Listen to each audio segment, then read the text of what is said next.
Një skenë tepër e tmerrshme. Nëna fut djalin e saj në lavatriçe.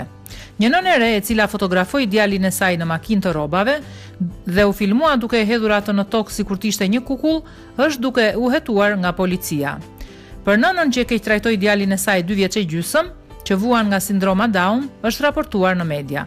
Nëna postoi në Facebook një fotografi të foshnjës ku shihet brenda makinës së rrobave. Ai mund të shihet brenda makinës së rrobave përmes derës së makinës. Më pas dolën edhe disa pamje të cilat e shfaqnin nënën duke e hedhur djalin e saj me fytyrë për tokë dhe duke e tërhequr atë zvarr. E gjithë ngjarja ndodhi në një zonë në Britani. Nëna u paraqit para një gjykate pasi e keq trajtoi djalin e saj. Në një seancë gjyqësore më 8 korrik, ajo u deklarua e pafajshme ndaj akuzave për keq trajtim. Pas kësaj, ajo u paraqit në një televizion dhe kërkoi falje për veprimet e saj. Ajo tha se gabimi më i madh ishte që e postoi fotografinë në Facebook. Gjatë intervistës në televizion, ajo tha: "Çdo ditë bëj gabime si nën, çdo ditë, të gjithë bëjmë dhe mësojmë nga këto gabime çdo ditë."